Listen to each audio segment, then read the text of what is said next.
everyone to this discussion on post-traumatic growth during Mental Health Month, which is a pretty significant mental health month during COVID. I know all of us are living in very challenging times, given that many of us have still got other things going on in our lives. So I'd like to open the conversation by welcoming Lisa McAdams from Safe Workplace, Kathy Oddie, who's a domestic and family violence advocate, and Chris McCann, who has a background in police services, law enforcement, risk management, and of course, some challenges with a government agency. So maybe I can throw to each of you just to introduce yourselves. I'll start with you, Lisa, with a little bit of your background and who you are. Hi, good to be here, Kathy. As you said, I run Safe Space Workplace, which educates corporates really around abuse, whether it's in the home or in the workplace. What are the behaviours, what are the language, what is coercive control, and how to support their employees and their customers. And I started this business because I worked for a long time in finance and corporate at the same time as going through domestic violence at home. So I know the balance between, you know, falling apart at home but staying together at work. And my work literally was my safe space, which is why I've named my company that.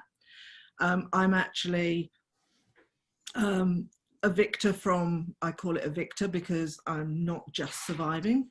I'm rebuilding. I actually went through child abuse, and the experts say it probably started as a baby, and then moved from that abusive home into an abusive marriage. And I've been out, I call it, like I went to prison. I've been out now for 14 years and, you know, rebuilding and finding some sense of everything I went through, and, you know, teaching other people and having a positive impact on other people is part of that growth. Okay, thank you, Lisa. Chris, I might ask you to share a little bit of your background. Okay. Well, I was born down in Victoria, Melbourne. My parents were quite dysfunctional. I learned that very early on. From about the age of 5, we lived in a 2-bedroom flat in Melbourne. We moved from there, moved out to live out in a place called Coolaroo down in Victoria, which is around the Broadmeadows area. A very difficult time. My father was an alcoholic. He was abusive. He was constantly drunk, and he was violent. My mother, unfortunately, suffered from mental health, and in those days, they used to call it, she has nerves, and she was a big Valium user, and God only knows what other drugs she was using at the time, but she was completely, she had to take drugs and alcohol in order pretty much to get through one day to the next. And by the age of 10, I'd already moved half a dozen schools, half a dozen different locations. My father eventually went to jail when I was 12. My parents had already divorced. We were living in housing commission, so we'd lost everything. They'd been completely bankrupt. My father had nothing really to do with us. And then my mother then discovered the Catholic Church, and she put me in touch with a priest who turned out to be probably one of the worst pedophile priests in Victoria. And he then, and I was involved with him for nearly 12 months, where I was just sexually abused. So I left school. I ended up living pretty much on the streets and then with friends because I had nowhere else to go. Lost my mother at an early age. And that was my first big trauma type experience. Picked up a job, joined the police at 18. But 21, my gun was stolen in a fight, trying to arrest a criminal. He fired 6 shots at us from close range. Ended up surviving that. And then the following day, when I was going through a debrief with the police psychologist, I was indecently assaulted, and he was the first person I ever told about being sexually abused. So I think about those first traumas in that first 11 years of my life, how difficult they were. But I was always, I guess, an optimist. And so I continued, I continued on in the police. And then from there, I ended up working in various areas as a detective through major crime and homicide and other areas, and saw a lot of violence over a lot of years. Went through all that underbelly stuff through Victoria. And then in my final year in the police, I was going through research, and I was pinpricked by a needle. So I received a needle stick injury. They found hepatitis and treated it. And I thought that would be the last of it.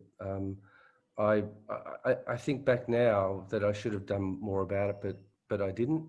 And then after I left the police, I went off and I studied law and business and other things so that I could actually have an education to get me a job. Picked up some very good jobs, worked nationally and internationally, and then I've been working in the corporate world for literally for 17 years, 16 years when I joined iCare. And I had thought at iCare, well, here's something I can join. It's a government institution. They're giving back something to employees of New South Wales. Thought it was a great opportunity for me to do something different in a risk and compliance sort of perspective from in a different environment. And but I soon discovered after I joined there that there was a lot of fraud and corruption going on in regards to contracting and procurement. And literally 9 months into the job, I fell sick, discovered that I had contracted HIV from that needle stick injury so many years ago, and almost died because of the virus. And that started a nightmare for me as far as dealing with a personal trauma, and everything started to come back. So for 30 years, I was able to continue working as normal, but I stopped. So really, I ended up then in hospitals because I couldn't cope. For the first time ever, I wasn't able to cope with all these things that had happened. And now I'm currently not working, but I'm currently on the road to recovery. I'm really pleased to hear you're on the road to recovery, and it's quite a story, Chris, so thank you for sharing. And now to Kathy. So a bit about my background. I'm a victim survivor of family violence and sexual assault. So I'd also agree with Lisa that I'm not just a survivor, but also a victor, because I think where I'm at in life now is moving beyond just being in the survival space. So my first abusive relationship commenced in my early 20s and lasted 3.5 years, followed by 10 years of stalking. And in that period of stalking and harassment by that particular perpetrator, I was actually so scared to go home one night because of the threats he was making, that it placed me in a situation of vulnerability that led to a situation where I was actually raped by a stranger. So I was dealing with the dual trauma of the family violence situation as well as the rape. And then in 2010, I unfortunately became involved with a second perpetrator of family violence, and that relationship lasted for 6.5 years. So within both of those abusive relationships, I experienced all forms of abuse. However, in the second relationship, a dynamic that hadn't existed in the first was financial abuse. So both were incredibly physically, emotionally and verbally abusive, but the second perpetrator left me in a large amount of debt, and the stress of all those factors after he walked out actually contributed to me having a miscarriage of the first and only ever child I've attempted to have. And so alongside dealing with this trauma and these lived experiences of abuse and violence, I was supporting my mum with her bipolar disorder that she suffers from, and when she became unwell episodically. And throughout all that, not being able to really talk much to her or other family members about what I was going through, because they were going through their own challenges health-wise. And I was also trying to maintain my professional life. So throughout all that period, I was working at Centrelink and with superannuation funds, and more recently in the mental health sector. But I guess what for me has become my saving grace in that sense, and been both life-changing and life-saving, is becoming a family violence advocate. And so I began that journey in 2007, and over the last 13 years, it's been, I guess, really the major contributor to my post-traumatic growth. And so I feel like it would have, I'm not going to say it would have been easy to be stuck in the pain and trauma, because it's not easy, but I actually think the journey to move beyond the pain has been such an actual challenge in itself. But to get to where I'm at this point, and to put in the work and to put in the self-care practices, I actually am so grateful for the opportunities I've had to be part of speaking out on behalf of those whose voices are not being heard, because it's really contributed to my own healing and recovery. Thanks, Kathy. I just want to say to everybody who's watching this, as a chaplain, I have the enormous privilege of sitting with a lot of people in their suffering and in their pain. And the three stories that you've actually heard are not three unique stories. I mean, there's not a single person that I have encountered, whether it's just for a simple cup of coffee, who doesn't have a really significant backstory. And we often forget that we are dealing with real human beings with real lives and with real experiences. So to lead in, given that it's Mental Health Month and we're talking about post-traumatic growth, Lisa, I know you've spent a lot of time, you know, you have an enormous amount of self-awareness, that you've been really great at getting therapy to support you and your family, and putting boundaries around your own life to manage that forward and work. What do you feel has been the most profound thing that you've done around your own self-care and to reclaim your life post the trauma? I think for me, it was the therapy and, you know, and other things, but my profound thing, and bizarrely, like most things, it was little but huge. I was at the hairdresser reading a magazine. It was about Audrey Hepburn, and her partner said, because, you know, she was dying of cancer, and he said, "Why you?" He was sobbing, "Why you? Why you?" And she said, "Why not me?" And it was just a moment where I thought, if I'm saying I shouldn't have gone through this, am I saying that you should have? And just accepting it was what it was, and the losses are what they was. Because, you know, for me, my mum, my dad and my brother were abusive. And accepting the losses now. I had to accept the losses now, because you can say, well, that's over, but I still don't have a family. So once I could get to the point where I was courageous enough to say, these people aren't good for me, and walk away, was the time where I could start rebuilding. And accepting that it's still difficult. If my dad, and I'm like Chris, my dad was a paedophile, and I just say I was, and it wasn't even about me. I was the most convenient victim, which is hard to live with. It's not like it was particularly me. I was just there. But once I accepted that, but you can't say to people, I stopped talking to my dad 10 years ago today, but I could say to people, my dad died 10 years ago, and they'd say, come to lunch. Oh my God, that's awful. But people don't understand. But once you accept that and find peace with it, and even peace in, I will sit with my own sadness. It's my dad's birthday and I can't cope, but nobody I know will really understand how I feel. And I'm not sad I'm missing his birthday. I'm sad having him as a dad stole the possibility of me having a dad. And I just let that feeling come and I accept it. I don't keep trying to negotiate that if I do this, then this will make it better.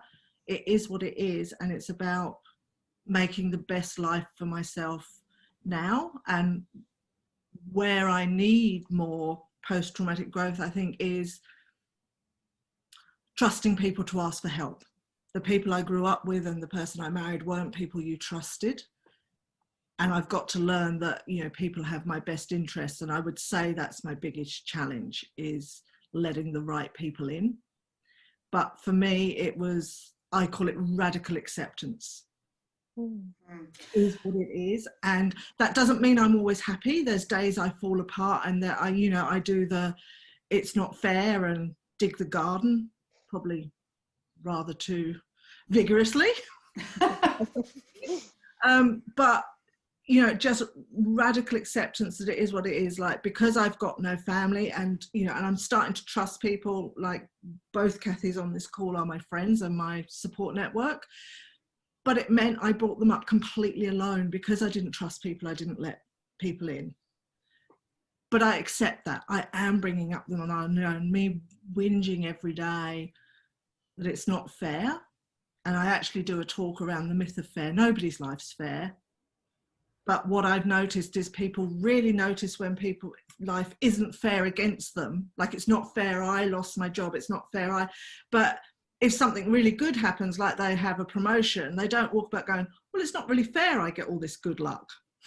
So life's not fair. It is what it is. And for me, it's about radical acceptance. And that's the same if, like my dad's birthday, all the traumatic memories came back. I was a mess, and it was only a week and a half ago. But that radical acceptance meant I just let myself fall apart. But the caveat on that is I have a really good mental health team. So I know if I fell apart on the Saturday, I see my therapist on a Tuesday, I wasn't just going to fall apart. I was going somewhere where I could go, is this really falling apart or just feeling? So that's been, you know, why not me? Is, you know, I wouldn't wish it on anyone else. I wouldn't wish it on myself. And just radical acceptance of what my life was and is. Thanks. Chris, I want to ask you, with your background in corporate and the police service, you've seen the best and worst in people, I should imagine. Why do you think humans are so stuck in stigma around mental health? Have you noticed a pattern or any observations around that? Because you've got your own experience of it as well.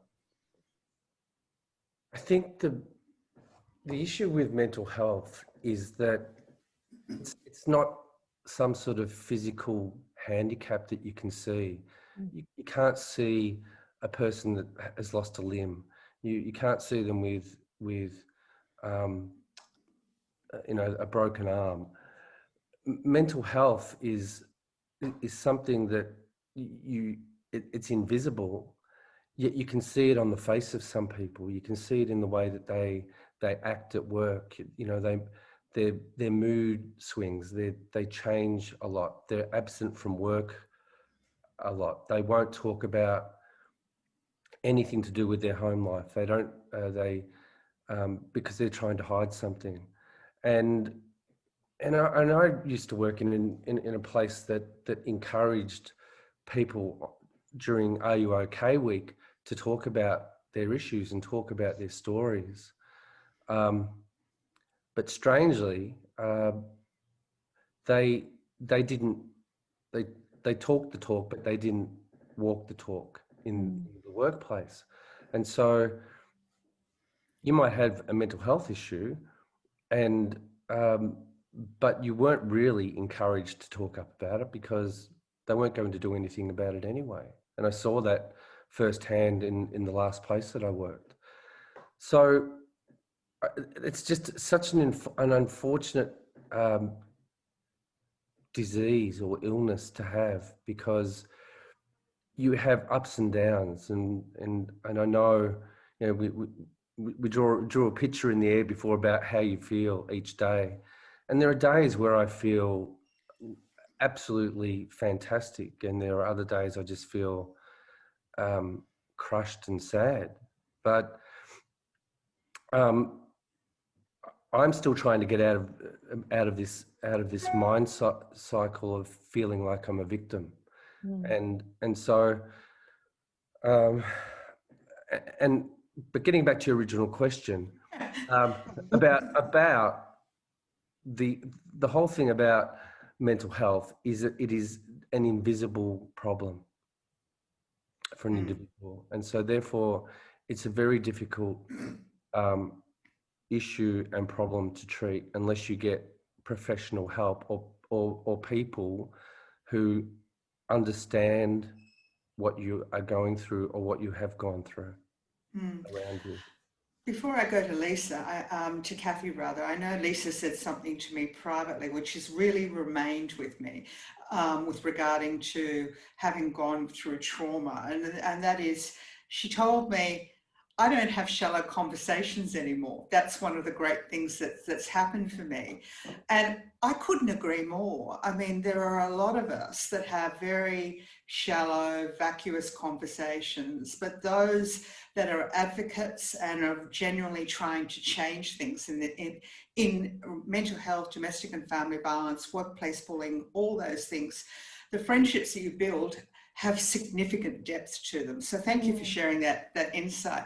Kathy, how did you get out of it? Chris gives us a good segue. How did you get out of the space from feeling like, when we all do it, our doona days, I call them, from feeling like the victim to feeling as though you were surviving?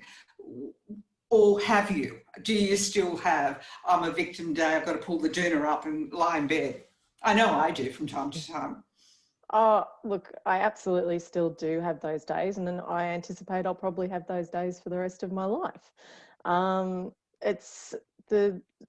Initially, I would say what helped me get out from under the doona was actually the dog that I had at the time, my dog Mickey, who I'd brought down from my dad's farm because of the stalking and harassment. And initially, I was feeling so unsafe that having her there was a form of protection.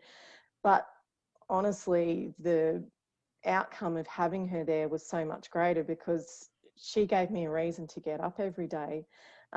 She helped me re-engage with life again and start communicating with people. So I'd become so withdrawn and isolated and had completely lost my self-esteem. And so to be able to get out and be in green spaces and talk with other dog owners about dog things, and it was like, you know, that whole being a flower coming back into bloom, because I was starting to reclaim my sense of who I was. And through that, I then was really identifying with then how angry and frustrated I was with how I'd actually been let down by systems and services. And then that anger and frustration was having its own negative impact on my well-being. And I thought, I really need to channel this some way. And it was serendipitous that at that point, the free newspaper, The Leader, came into my letterbox and advertised that Safe Steps Family Violence Response Centre were going to be starting this survivor advocate program to train victim survivors to tell their story and challenge victim blaming myths. And it honestly just couldn't have come at a better time, because at that stage, I knew I needed to do something that switched my narrative around and to get out of that space of just being ruminating on how I'd been failed. And so to be able to be part of changing how systems and services respond to people who are going through these sorts of situations has ultimately just been the biggest thing about reclaiming who I am, also forging a different sense of my identity, because through this process I've found my calling in life, and I've also found my tribe. So that has been such an amazing thing, because like you were talking about earlier, Lisa, that it's having that circle of support. So I look at that as being, yeah, the mental health professional. So I have my psychologist that I use my 10 mental health sessions through the mental health plan. I make sure that I'm also doing things such as trauma sensitive yoga. I am very much, utilising strategies such as EFT, tapping, which is something that I can do without needing a session. I also have found that I have to apply a holistic approach in my recovery because, like so many people who've gone through traumatic experiences, it's not just your mental health, it's your financial well-being, and it's also your physical health. So I find it's that vicious cycle that because of my financial abuse, I'm often in financial hardship and distress. And then the impact of that then leads on to impacting my mental health. And then that triggers the muscular injuries to flare up. So I have to be mindful that I'm, seeking the right treatments at the right times. And aside from that, just having a group of people that I can talk to who have shared lived experiences, that are peers in this space that are going to be non-judgmental. And if you're having a crap day or if you're having an amazing day, that you've got people that you can share that with, that just get what it feels like to have come through just these horrendous things that no one should have to go through. But as you said, Lisa, life isn't fair, but it's how we choose to use those experiences. Do we let those define our life, or do we actually use those to guide how we go forward to make a positive social impact in the world around us? So it's coming up to Mental Health Day on October the 10th. And this year the theme is access for all. And they're trying to say more funding for everyone. But for me, it's skirting around the issue of learning to understand that the mind and body, they're all one. There's no health without mental health. It's not possible. And trauma with COVID, we're about to see the impact of the financial ramifications now. We've been putting it off for 6 months, but it's about to hit many people. Do you feel we need better trauma responses, particularly in workplaces, because that's where people virtually gather? Like lots of Zoom meetings is all very well, but we all get Zoom fatigued. One of the key tenets of trauma-informed care or responses is making people feel safe. And Chris has just spoken about he worked in a workplace that he felt, didn't walk the talk. How can we embed, safety? I'm talking about personal safety in workplaces. Does anyone want to comment on that? Okay, it's part of my passion because like the behaviours of coercive control, they're the same whether it's racism, sexism, workplace bullying, but people don't understand these. And my passion is, I'm putting programs together to teach people these behaviours, because it's the same in childhood, or how Kathy, like when people say to me, I would never let someone hit me, I actually feel happy for them.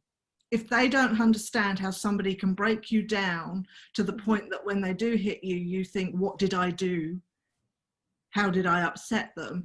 Then they've lived quite a blessed life. But if people understood these behaviours, they would know who's safe in the workplace to report to. People would start to recognise that their boss is, gaslighting them, crazy making them, minimising them. But people don't understand the behaviours and the language because it all looks quite kind. And people walk away with no confidence. And that impacts, especially if there is trauma in the past. If somebody's covertly doing all these things to you and making you feel like you're not good enough, or stealing your ideas but making it sound like you stole theirs, and all these behaviours go on, of course it's going to impact. But people think of workplace bullying as someone shouting at you. Well, we can all report somebody shouting at us and calling us names. It's all the other insidious behaviours that everybody puts up with. And, you know, it's just, until we really understand that, I think we're going to have a struggle to really make workplaces safe. And people, you know, when I first started doing this around domestic violence, most companies were saying they can report it to their manager. And I was like, so you're presuming their manager is not a bully or a perpetrator at home? Like, everybody in your organisation, it was big organisations, I say, look, like you've got 30,000 employees and you're saying every manager is a nice person and easy to talk to. And I think until we learn these behaviours, and Kathy learnt them, Chris learnt them the hard way, but you can learn them, and I just want to teach people the nice way. Okay, Chris, have you got a view on organisations? I'm sure you do. Like, do you know, it wasn't until 2017. I've been, despite going through so many incidents in my life, my best friend lost his wife and 2 children killed at Port Arthur, and I was there the following day to see what had happened there.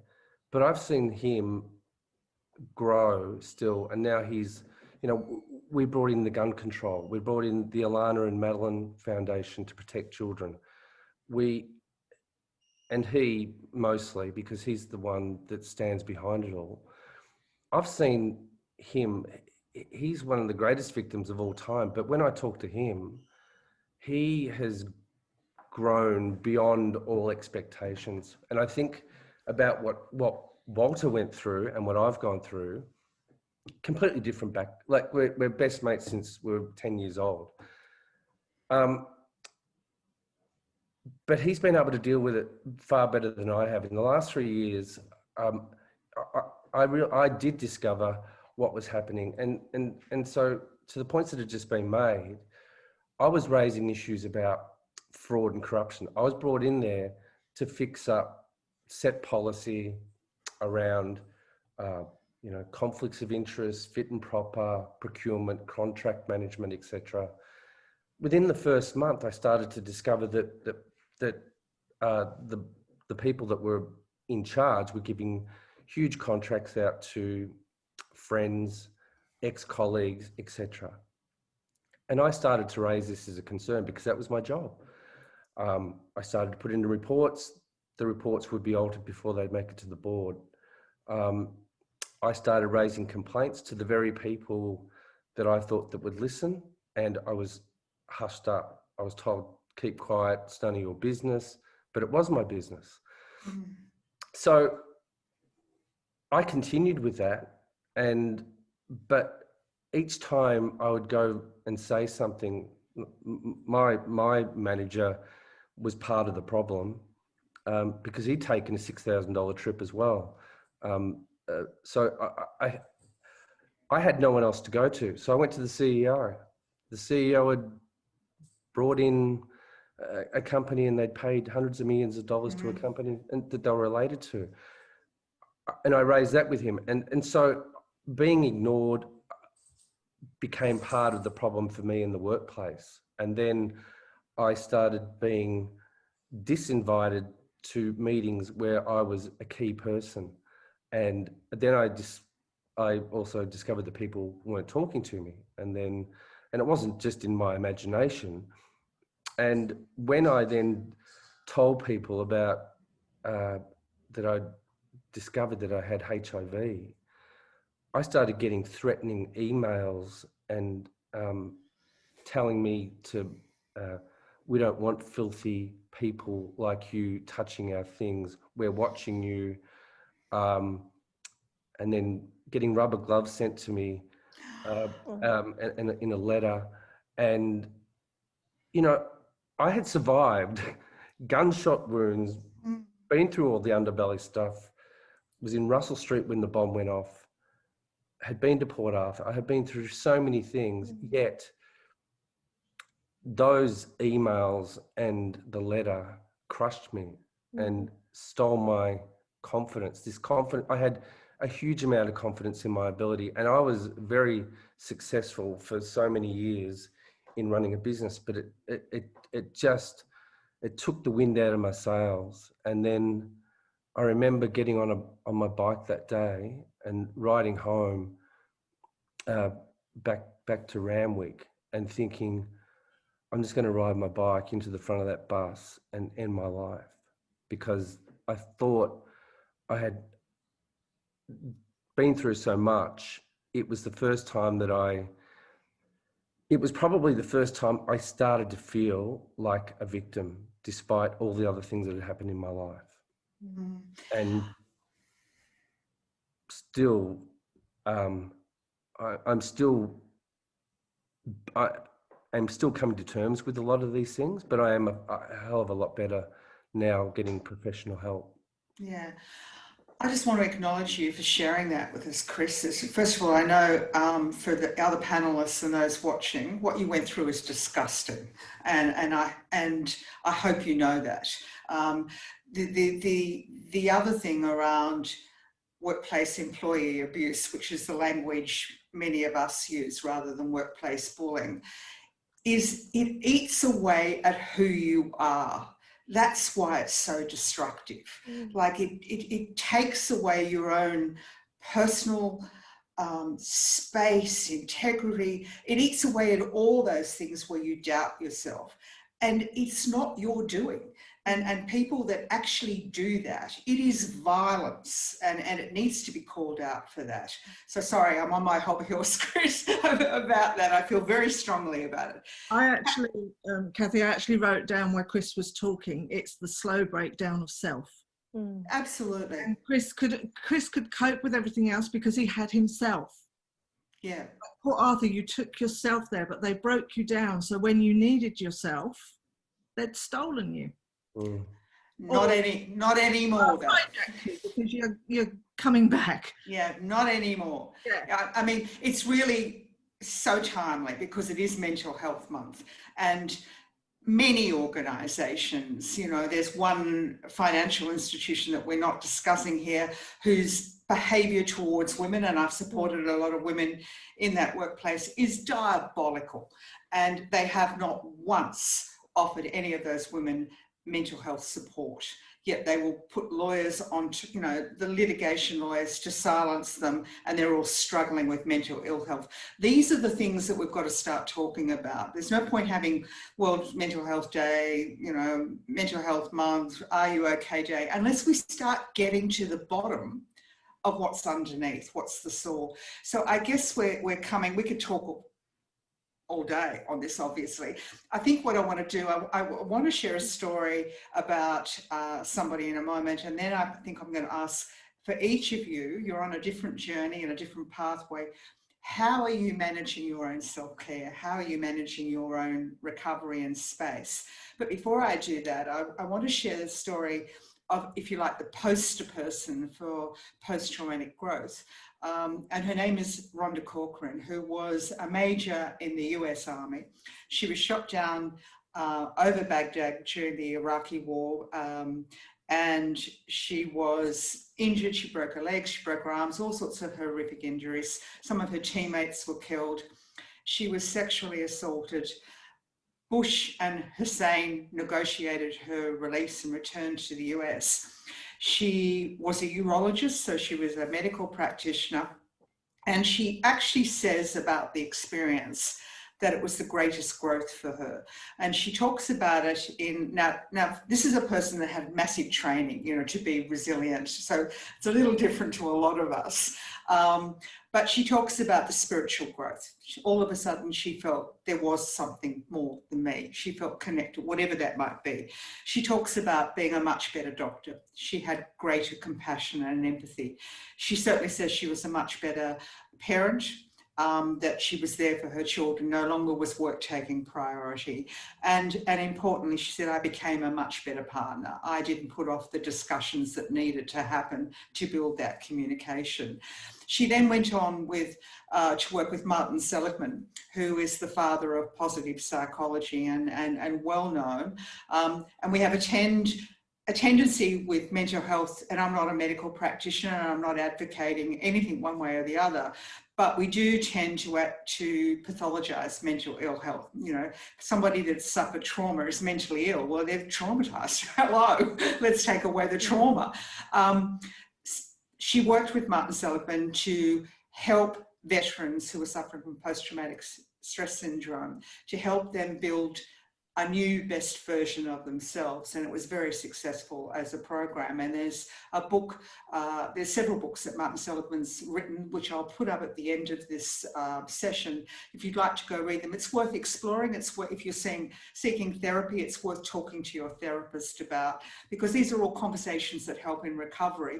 As do, and I will say before I throw to that last question, we've spoken a lot about mental health therapists. The one thing that COVID has done is normalised that we all need to get mental health support when we need it.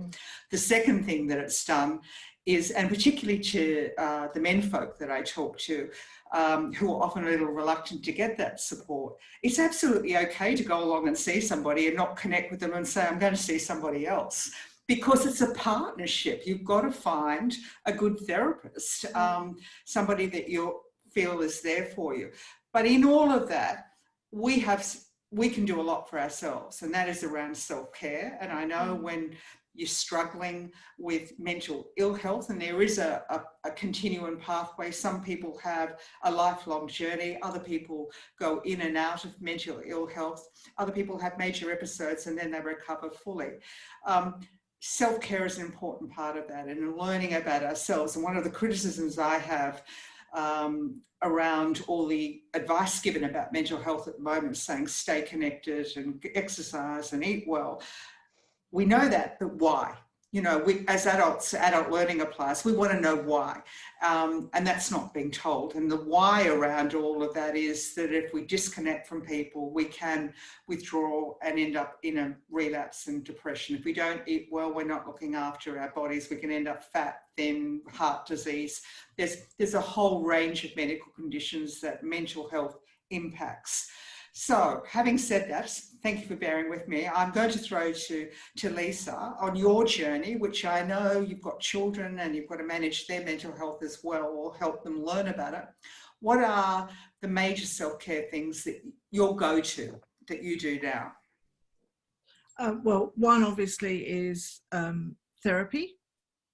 The other is exercise. And I'm going to share a story of why I'm possible.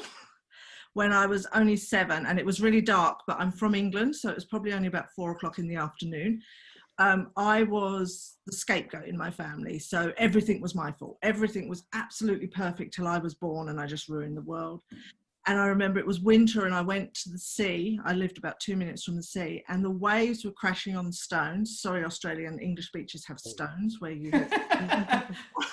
If that didn't make sense. And it was splashing in my face. And I remember thinking, if I could stop making them angry. And then this thought came, and I call it my universe God moment.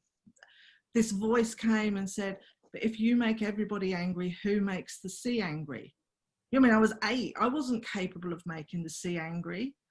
And I go meditatively into that moment. I'm lucky when I look out of my office, it's all trees. And I remember that I'm part of all of it and none of it. And we're all connected.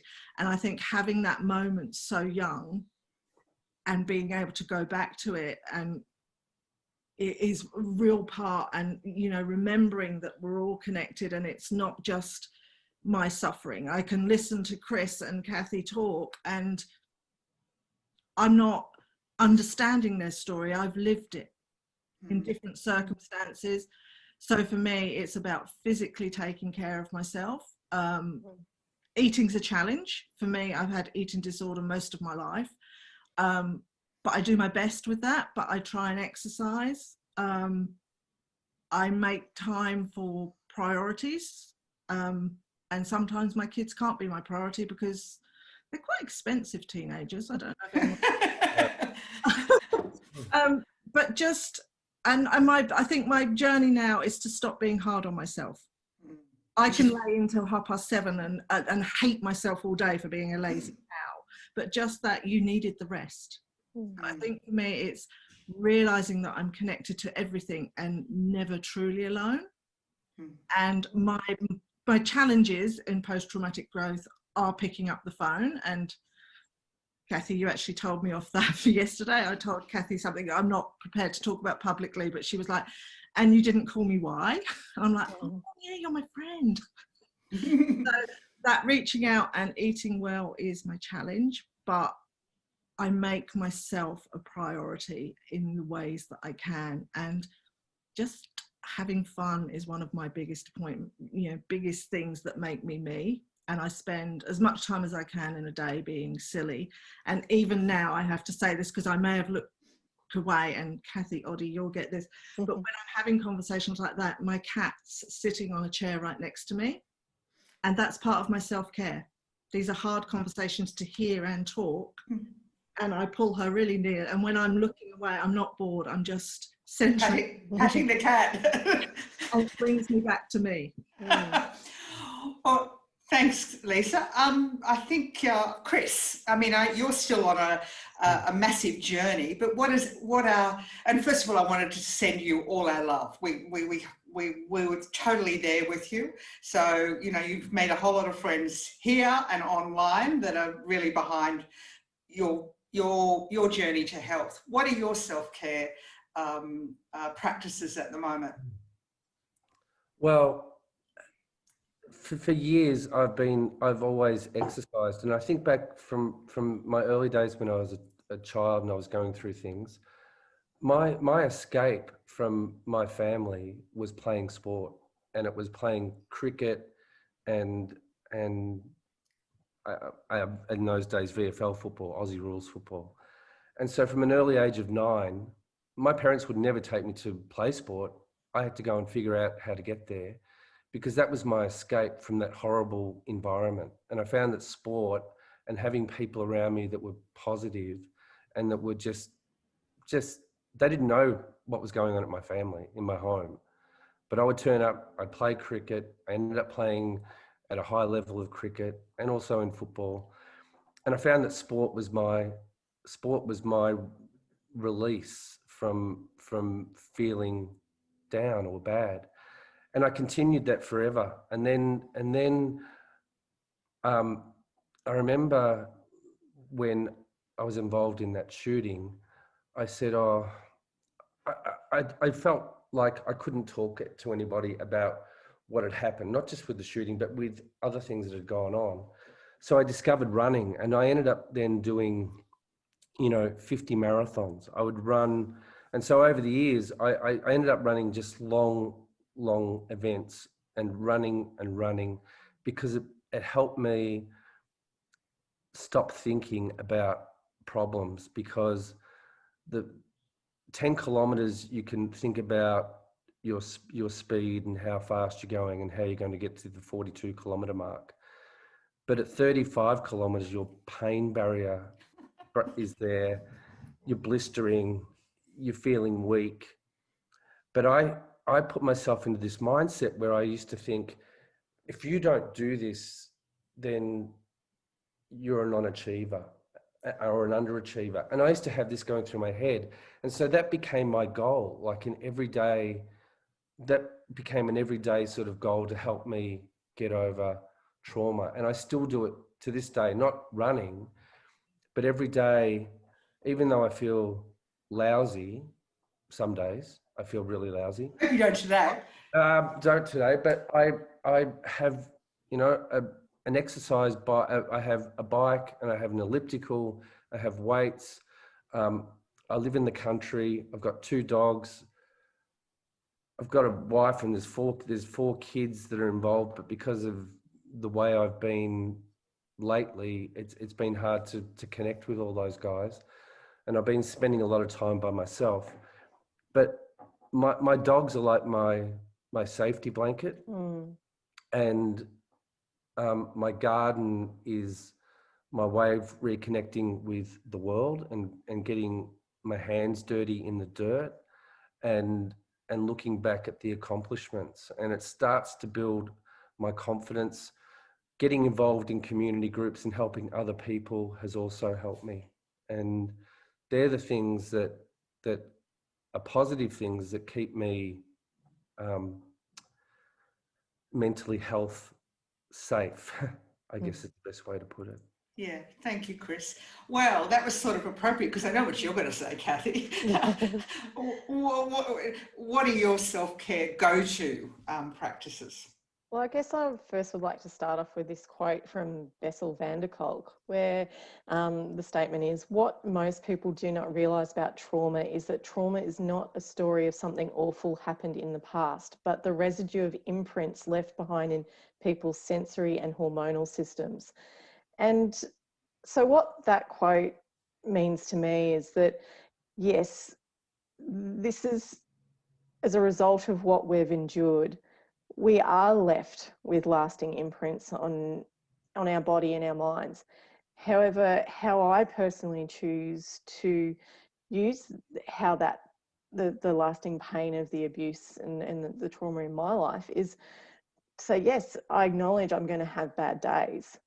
But what do I do when I am feeling triggered and when I feel like I'm slipping down the rabbit hole? So recently I had a fall and I broke my leg in 2 places and had to have surgery. And I came out of the hospital and my stepmom actually made a really wonderful comment. She's like, well, what's the opportunity in this? And a couple of days, out of hospital, I was getting up in the morning feeling in a lot of pain, and I let myself indulge in a bit of self-pity crying because I was thinking about the whole recovery journey, which is going to be months, and just thinking this is just so overwhelming.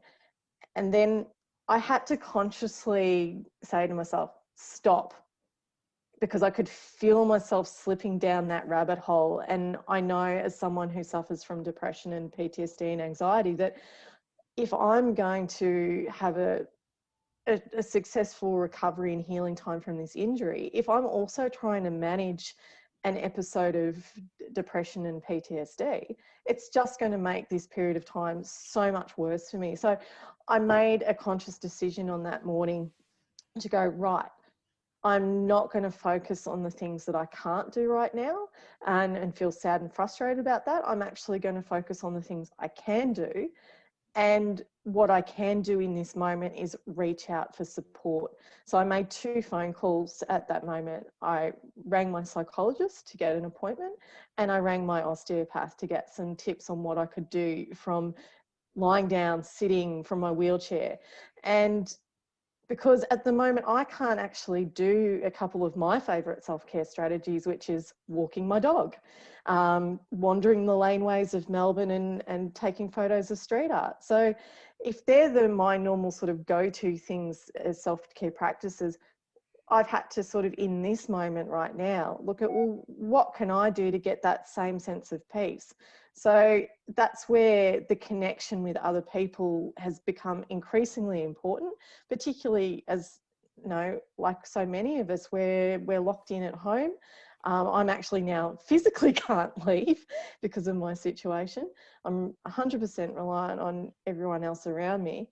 But what I do have the freedom of is through virtual connections and phone calls and all that, this is what's sustaining me and helping me forward. It's not just like I can feel very prone to do, like so many people who've gone through traumatic experiences.